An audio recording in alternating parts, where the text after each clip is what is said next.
Assalamualaikum warahmatullahi wabarakatuh. Kami dari kelompok 3 yang beranggotakan 2 anak, yaitu saya sendiri, Ade Wahyuni, dan bersama rekan saya, Nabila Eka Natila, akan menyajikan sebuah video pemaparan UAS Ekonomi Sumber Daya Alam.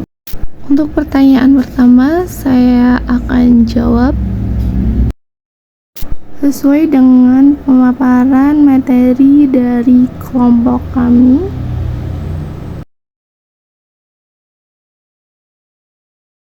Untuk pertanyaan pertama yaitu agenda Conference of Parties AKE CO28 yang berlangsung di Dubai baru saja selesai dilaksanakan. Konferensi terbesar PBB yang spesifik membahas lingkungan dan iklim ini berjalan cukup kontroversial.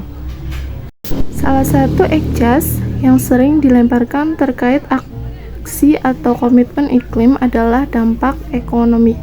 Padahal tujuan pembangunan suatu negara, contohnya Indonesia, tidak bisa tercapai jika kualitas hidup kita tidak sejahtera karena kekeringan atau banjir permanen. Dapatkah aksi iklim berdampak positif terhadap ekonomi? Jika iya, jelaskan apa dampak positifnya. Jawaban untuk pertanyaan pertama yaitu aksi iklim yang diimplementasikan melalui komitmen iklim seperti Nationally Determined Contribution atau NDC seperti yang diambil oleh Indonesia untuk tahun 2030 dan 2060 dapat berdampak positif terhadap ekonomi.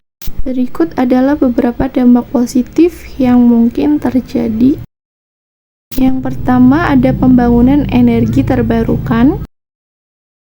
Komitmen untuk mengurangi emisi karbon dapat mendorong pengembangan sektor energi terbarukan seperti pembangkit listrik, tenaga surya, angin, dan hidro. Ini menciptakan lapangan kerja baru dan membuka peluang investasi dalam infrastruktur energi bersih.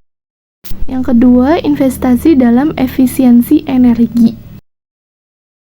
Fokus pada mitigasi emisi dapat mendorong investasi dalam teknologi dan praktik efisiensi energi di berbagai sektor industri, transportasi, dan rumah tangga. Ini dapat mengurangi biaya operasional dan meningkatkan daya saing ekonomi. Yang ketiga, pengelolaan hutan berkelanjutan. Langkah-langkah untuk mengurangi deforestasi dan meningkatkan pengelolaan hutan berkelanjutan dapat menciptakan sektor ekonomi baru seperti pengembangan industri kayu berkelanjutan dan program pembayaran untuk layanan ekosistem. Yang keempat, peningkatan infrastruktur hijau. Dengan komitmen terhadap pembangunan berkelanjutan, dapat terjadi peningkatan investasi dalam infrastruktur hijau seperti transportasi umum, jalur sepeda, dan pembangunan kota berkelanjutan. Hal ini menciptakan lapangan kerja dan meningkatkan kualitas hidup masyarakat. Yang kelima, ada diversifikasi ekonomi. Aksi iklim dapat mendorong diversifikasi ekonomi dengan merangsang pertumbuhan sektor-sektor baru yang berkelanjutan seperti teknologi lingkungan, pengelolaan limbah, dan industri hijau lainnya. Baik, itu jawaban dari pertanyaan pertama. Untuk pertanyaan selanjutnya akan disampaikan oleh Mbak Nabila.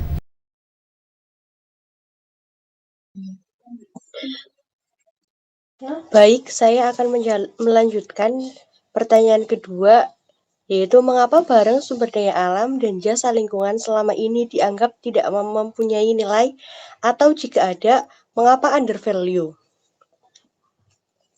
Barang sumber daya alam dan jasa lingkungan seringkali dianggap tidak memiliki nilai atau dihargai karena beberapa alasan sebagai berikut.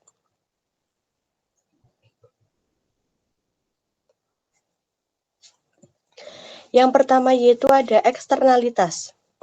Beberapa barang sumber daya alam dan jasa lingkungan memberikan manfaat kepada masyarakat secara keseluruhan. Tetapi manfaat ini tidak terlalu tercermin dalam harga pasar.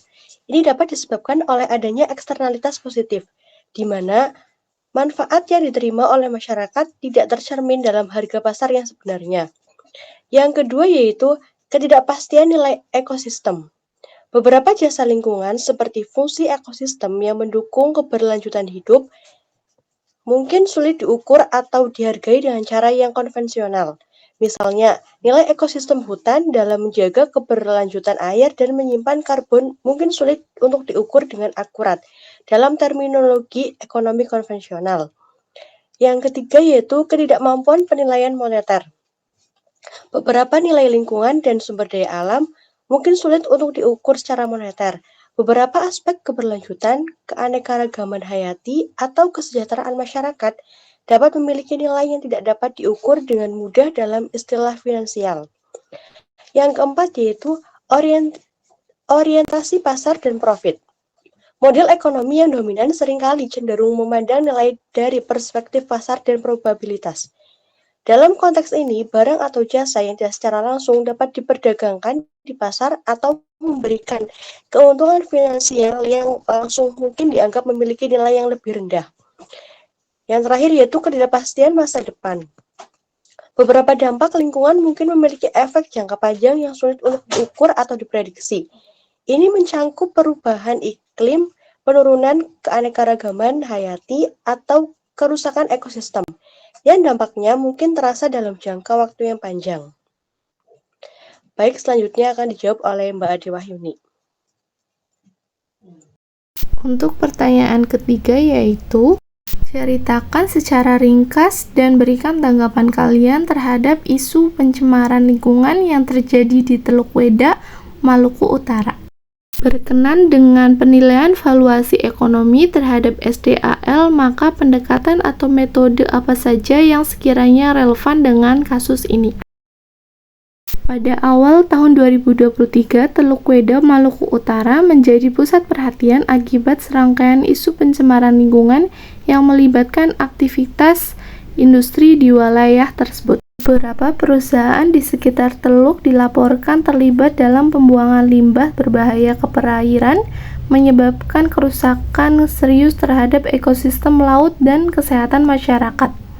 Limbah industri termasuk bahan kimia beracun telah mencemari air laut dan merusak ekosistem laut, mempengaruhi kehidupan ikan dan berpotensi merugikan mata pencaharian nelayan lokal. Pencemaran ini juga menimbulkan risiko kesehatan bagi penduduk setempat yang tergantung pada sumber daya laut sebagai sumber makanan. Pemerintah setempat dan otoritas lingkungan berupaya menanggapi isu ini dengan melakukan investigasi, membatasi kegiatan industri yang merugikan lingkungan, dan menetapkan sanksi bagi perusahaan yang terlibat. Selain itu, masyarakat dan organisasi lingkungan setempat aktif membangkitkan kesadaran akan pentingnya pelestarian lingkungan yang menuntut tanggung jawab dari perusahaan yang terlibat pencemaran. Tanggapan kita terkait isu pencemaran lingkungan yang terjadi di Teluk Weda, Maluku Utara, yaitu pencemaran lingkungan di Teluk Weda, Maluku Utara menunjukkan perlunya perhatian serius terhadap dampak industri terhadap lingkungan dari masyarakat setempat. Langkah-langkah tegas dari pemerintah dan kolaborasi antar pihak berkepentingan sangat penting untuk menangani pencemaran ini dan mencegah terulangnya di masa depan. Penting juga untuk meningkatkan kesadaran masyarakat akan pentingnya pelestarian lingkungan dan memastikan bahwa perusahaan bertanggung jawab atas dampak ekologis dari kegiatan mereka. Langkah-langkah preventif dan regulasi yang ketat perlu diterapkan untuk melindungi Teluk Weda dan ekosistemnya serta memastikan kesejahteraan masyarakat lokal.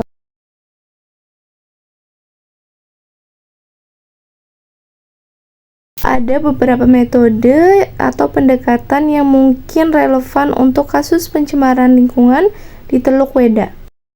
Yang pertama, penilaian nilai ekosistem atau ecosystem valuation.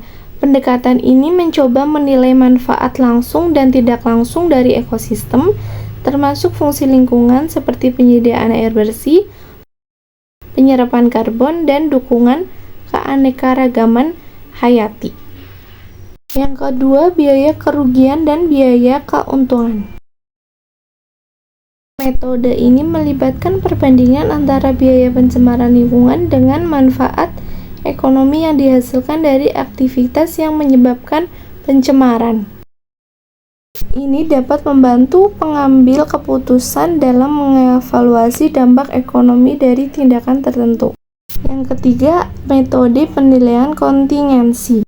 Metode ini melibatkan survei dan analisis data untuk menilai nilai ekonomi dari manfaat lingkungan yang tidak memiliki pasar seperti keindahan alam atau keberlanjutan sumber daya alam. Yang keempat, nilai penggantian ekonomi.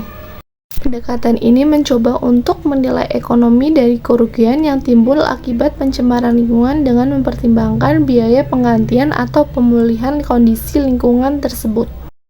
Yang kelima, pendekatan masukan keluaran. Metode ini dapat digunakan untuk memahami dampak ekonomi makro dari aktivitas ekonomi tertentu termasuk pencemaran lingkungan. Untuk pertanyaan selanjutnya akan disampaikan oleh Mbak Nabila.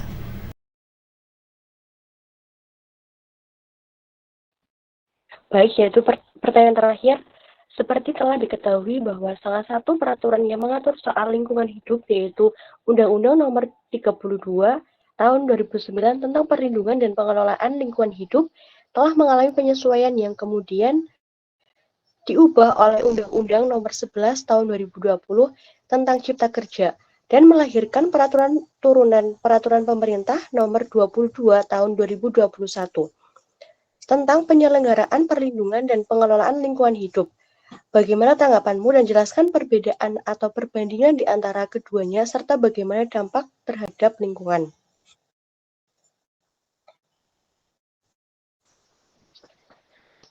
Yang pertama yaitu ada Undang-Undang Nomor 32 Tahun 2009 tentang Perlindungan dan Pengelolaan Lingkungan Hidup. Undang-undang ini merupakan undang-undang dasar yang mengatur perlindungan dan pengelolaan lingkungan hidup di Indonesia. Fokus utamanya adalah untuk melibatkan masyarakat dan pemerintah dalam menjaga kelestarian lingkungan hidup, termasuk pencegahan dalam menjaga kelestarian lingkungan hidup, termasuk pencegahan pencemaran, pelestarian sumber daya alam, dan pengelolaan limbah. Dan pada undang-undang ini menerapkan prinsip-prinsip dan norma-norma umum terkait perlindungan lingkungan hidup. Yang kedua yaitu ada Undang-Undang Nomor 11 Tahun 2020 tentang Cipta Kerja. Undang-undang ini merupakan inisiatif merampingkan regulasi bisnis dan investasi di Indonesia guna meningkatkan daya saing ekonomi. Dalam konteks lingkungan hidup, Undang-Undang Cipta Kerja mencakup perubahan terkait dengan izin lingkungan, proses perizinan, dan upaya percepatan pembangunan proyek. Fokus pada percepatan pembangunan infrastruktur dan proyek-proyek strategis nasional. Yang ketiga yaitu Peraturan Pemerintah Nomor 22 Tahun 2021 tentang penyelenggaraan perlindungan dan pengelolaan lingkungan hidup. Merupakan peraturan turunan yang mengimplementasikan ketentuan-ketentuan dari Undang-Undang Nomor 11 Tahun 2020 dengan perlindungan dan pengelolaan lingkungan hidup. Mengatur lebih detail tentang tata cara perizinan, pengawasan, dan penegakan hukum terkait lingkungan hidup.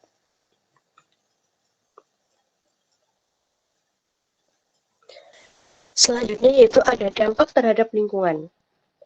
Perubahan-perubahan dalam regulasi dapat memiliki dampak yang kompleks terhadap lingkungan.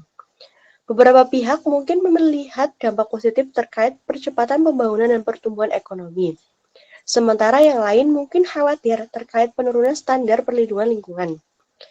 Perubahan dalam proses perizinan dan pengelolaan lingkungan dapat mempengaruhi bagaimana proyek-proyek besar dikembangkan dan diawasi, dengan potensi dampak pada keberlanjutan lingkungan. Pemahaman yang cermat tentang peraturan turunan, implementasi, dan pelaksanaan peraturan baru diperlukan untuk menilai dampak secara lebih rinci. Mungkin itu saja yang dapat saya sampaikan. Saya kembalikan lagi ke Mbak Ade. Baik, sekian. Terima kasih. Terima kasih. Wassalamualaikum warahmatullahi wabarakatuh.